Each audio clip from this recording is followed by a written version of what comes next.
purpose of this time, I say, is for conversation in the room.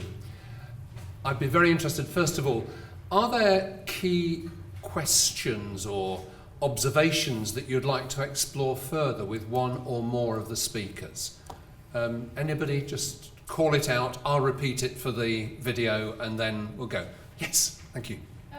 Because there is so much change everywhere now, is there any impact or research that shows that actually people are just getting more used to change, and big change is it easier because there's more change, or is it harder because we're dealing with more change? Okay, so the question is, there's so much change out there, are people adapting to that better?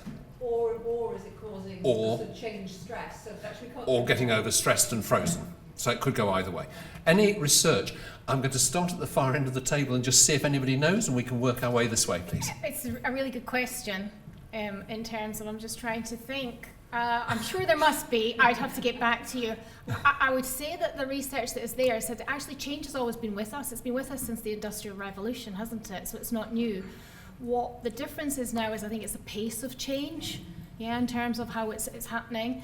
And the big issue I think that we haven't touched on this afternoon is the whole digital transformation that's happening out there and the impact that that is having on organisations. But there's certainly some research about the change in the nature of change in terms of the pace, the speed of change, and that's impact on it. Yeah. I was thinking more about the psychological impact, really. Okay. Any other? Come to our psychologist here.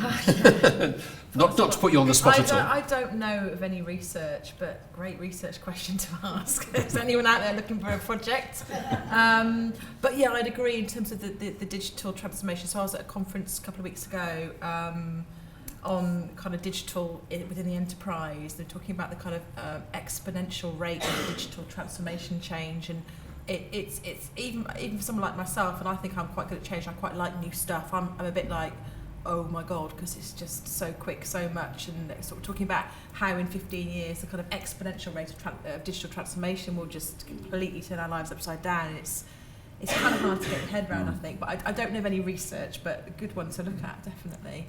Sarah, do you want to add anything? Or? Just to say, I've not seen any research, but to me, what I see and what I read a lot about now is resilience to change. So I'm assuming from that, because it's coming more and more to the fore, that actually people have recognised that there is an issue here.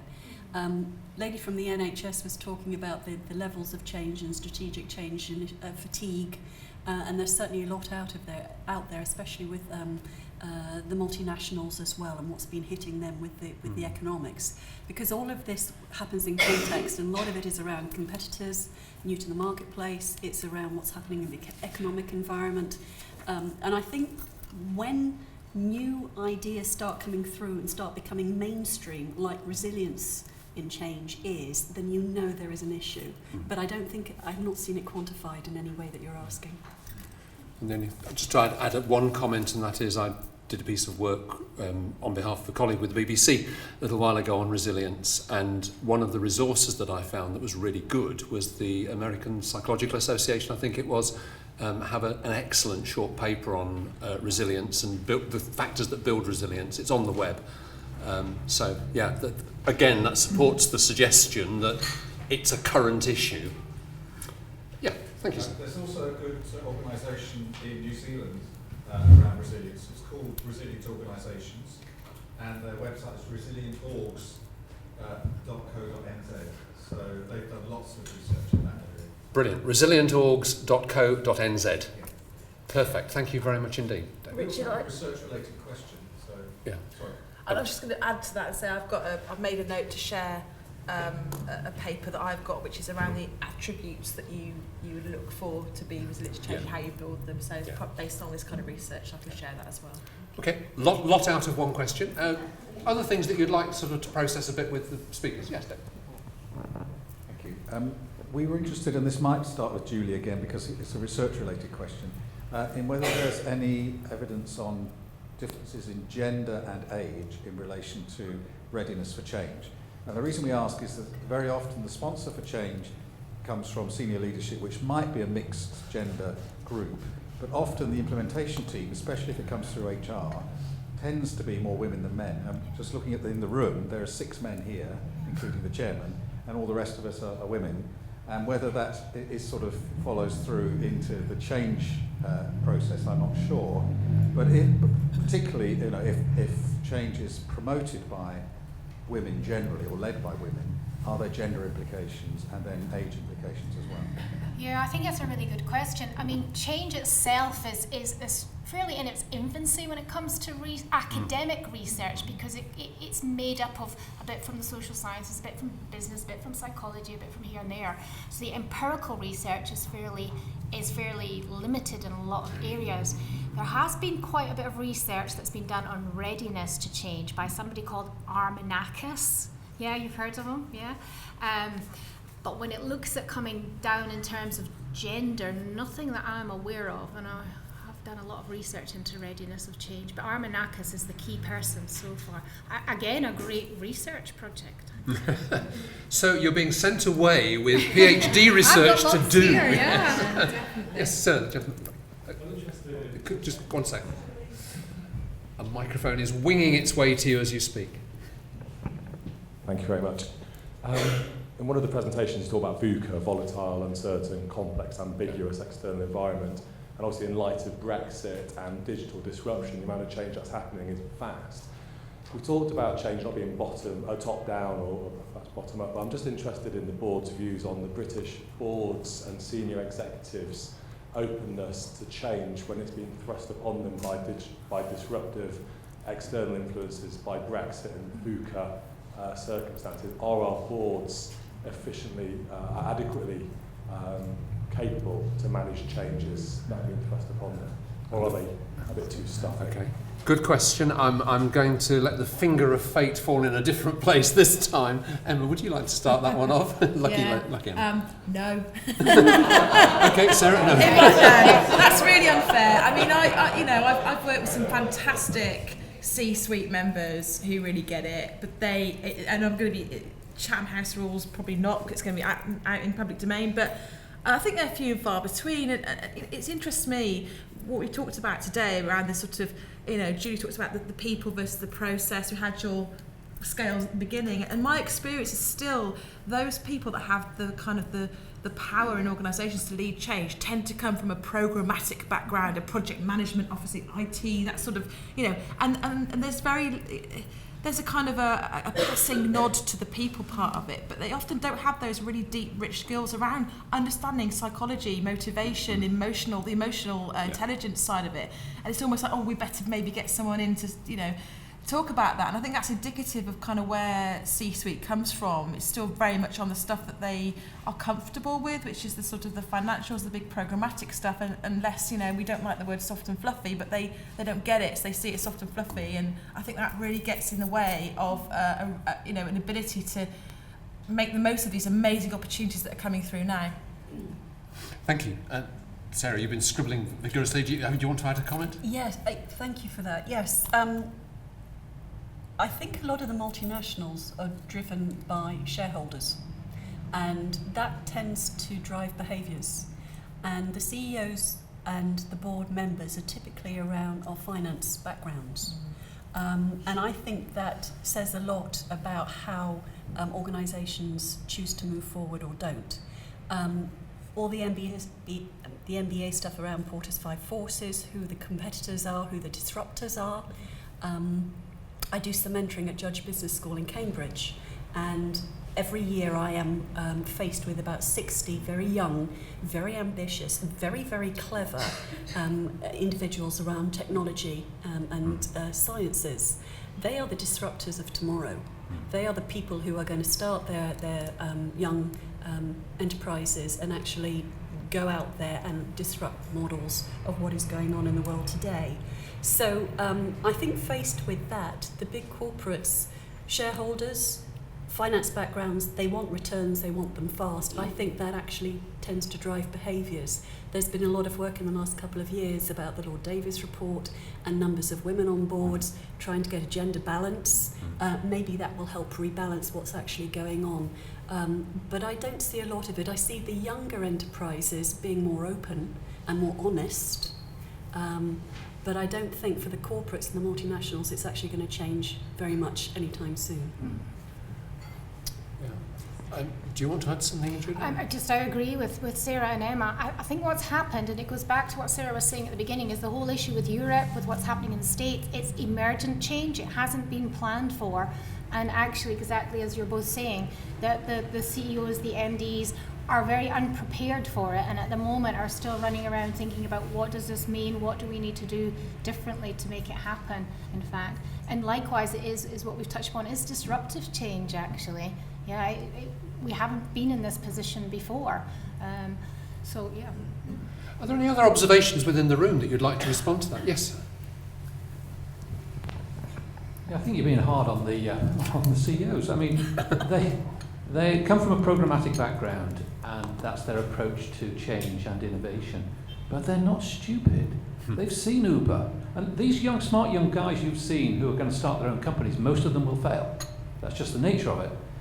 So a company like Cisco, very well-established American company, has bought nearly 200 small companies. The way they innovate, the way they manage change, is to buy it in. They wait to see a company that's successful with a new technology, and they buy it, they snap it up. And that's one approach. So the programmatic, and they're driven by shareholders. They want quarterly results, they want quarterly dividends, and as a shareholder, I like that because those dividends pay my pension. And in the future is made up of quarters. That's all there is in the future. So let's not be too hard on them. No, okay, thank you. That's a good comment. Oh, vigorous waving. Go on. So we had a fight on this place. Would you like to give the other side of the fight? Debate. A debate, yes. So, absolutely right. The principle, though, if we continue to hold on to the change word as being something that's an initiative, drives all of this behaviour, and it's all cyclical. So, if you had a leadership team, CEO, board level, whatever, that could actually understand the long-term return on not having wasted change programs going through the business that were causing people to do stuff that they shouldn't have to do, the whole 100-day imperative that we talked about.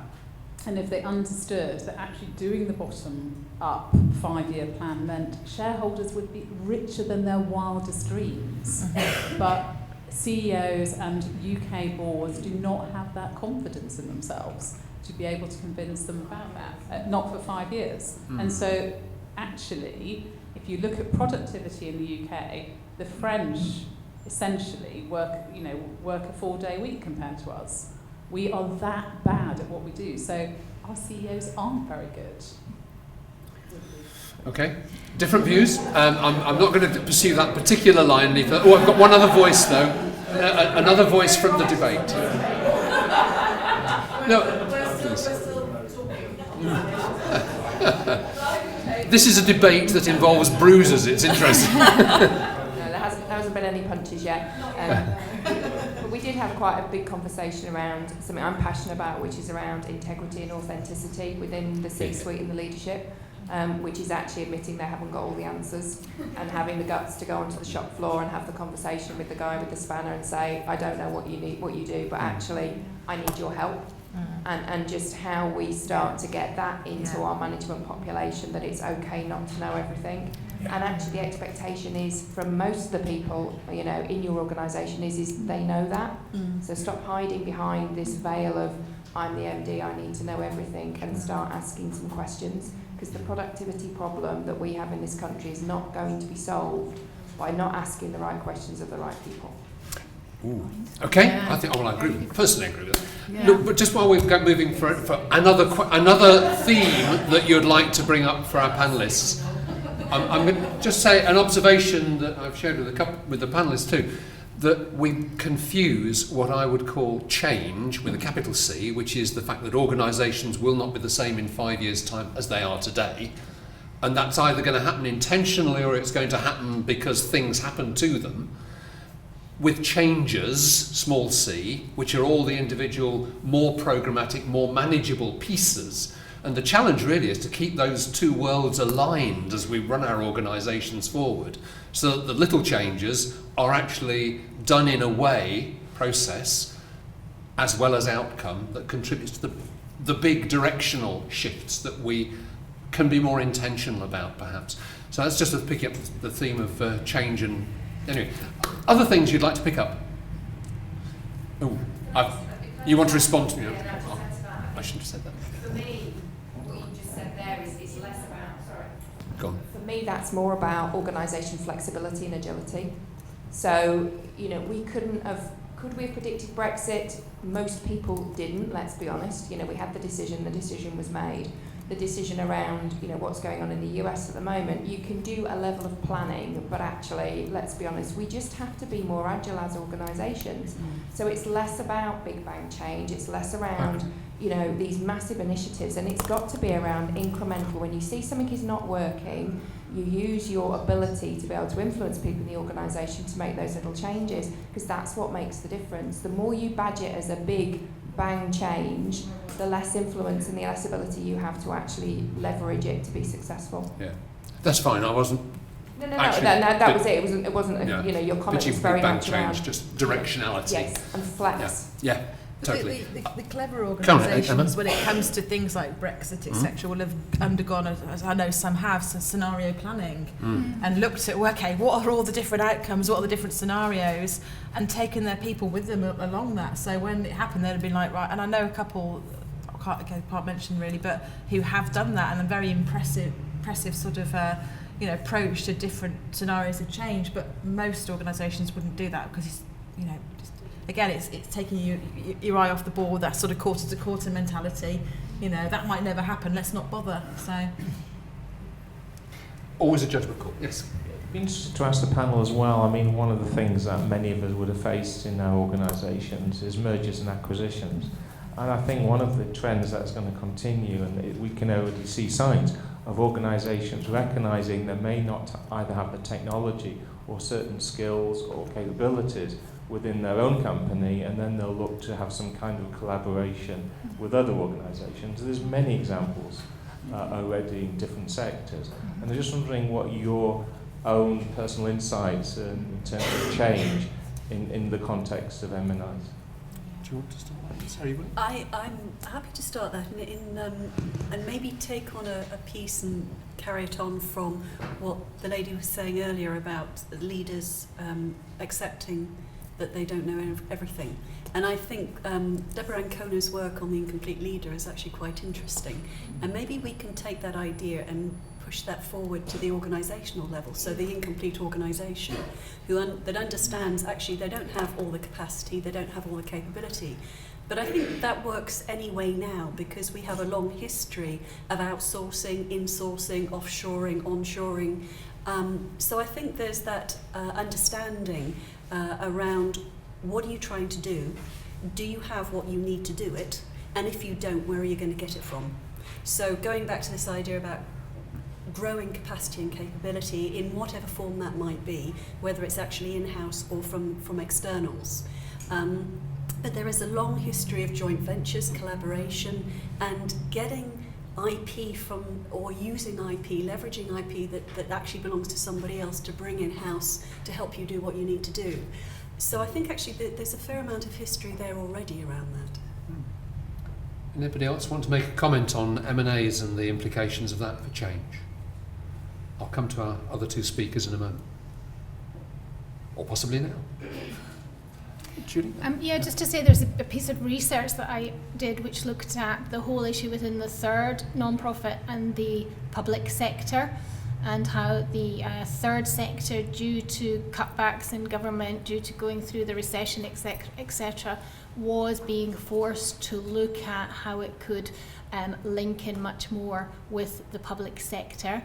Did a really insightful piece of work where we actually got narratives from leaders in both these sectors to write their stories about what it was like. That has been published, and it was fascinating in terms of some of the challenges that they were facing.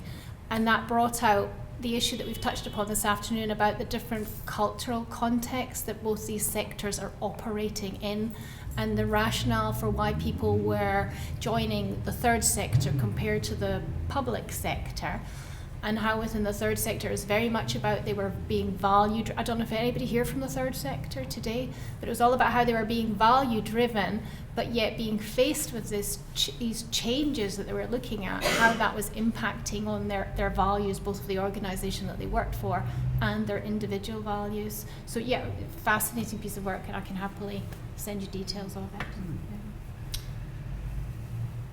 Do you want to add anything, Emma? Or you? Yeah, okay. Fine. This will probably be the last question, because I want to give the speakers a chance to talk about their takeaways before we close. So yeah, please. What role do you think predictive analytics has to play in the future of change? In 2 minutes. Okay, let's go for that. Okay. Anybody want to take that on? Shall I start? I know very little about predictive analytics, but I know somebody who does know a lot. And actually she wrote an opinion piece for the book that's coming out in February. And she wrote about predictive analytics in real time. So it's not about, for example, at the moment, most organisations, when they do their balanced scorecard or when they do their financials, they'll do it on a monthly, quarterly, 6-monthly basis, and it'll tell them retrospectively what's going on, and they'll try and do trend analysis on that as to what's going to happen for the future.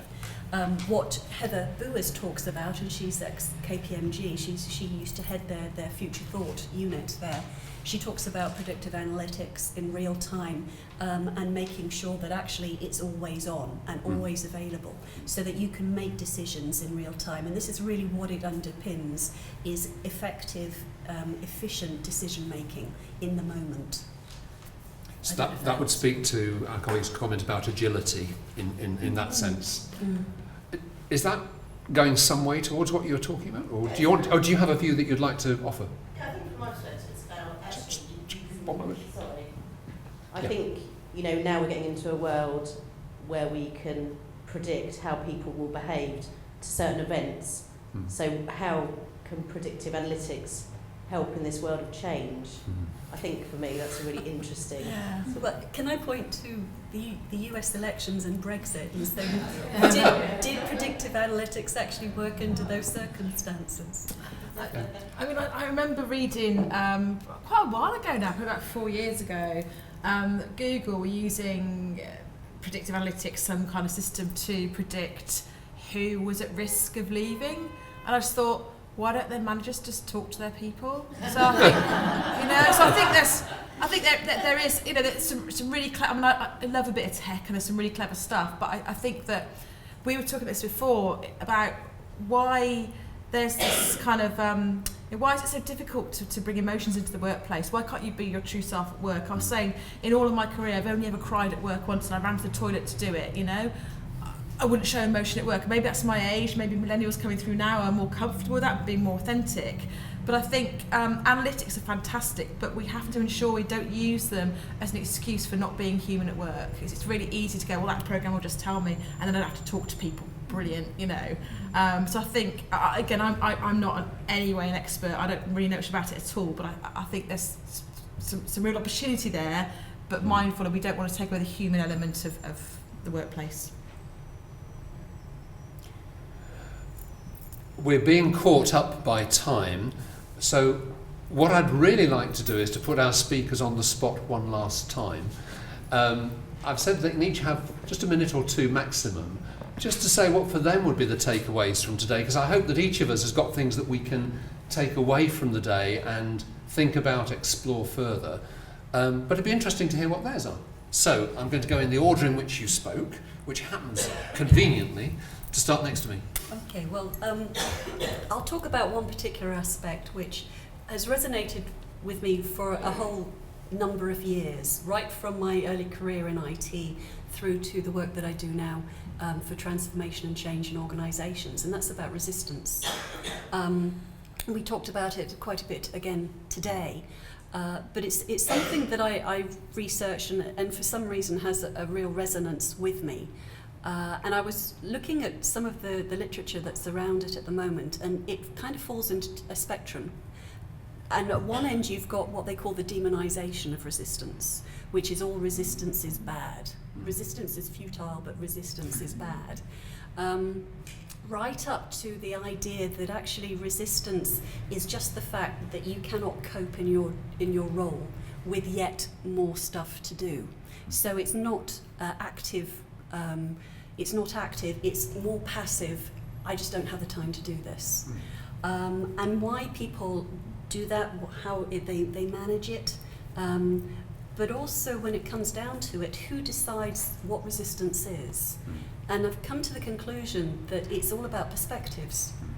That actually, if you are leading this particular change initiative, and you come across somebody who challenges you, constructively, positively or negatively challenges you, and you actually are not there in the moment to take on board what they're actually saying, which may well be very valuable, then actually you can label them as resistant, obstructive.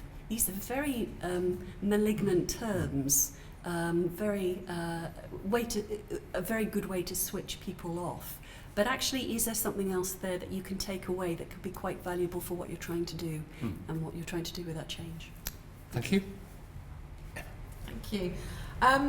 So I was really struck by Julia's talking about the kind of emotional side of change in the workplace, and it's something that I kind of touched on in my presentation as well. And really thinking about how we can support, upskill, develop capability with leaders, whether formal or informal, to cope and deal with and manage and be okay and comfortable with emotion at work, because it's very natural and normal, and yet it's something that we're not comfortable with. From the C-suite, quite a way down in the organisation. I think perhaps more senior people and perhaps people of a certain age are probably less comfortable with that than perhaps, say, millennials coming through now. But something I'm really interested in, it'd be great to explore that further. And would like to see that start to change, because I think until we can get comfortable with that, we're always going to struggle with managing change effectively. Good. Yeah, I mean, first of all, thank you to everybody for your input and your comments today. As I said, I feel like I've learned just as much, so it's been a real privilege being here today, so thank you.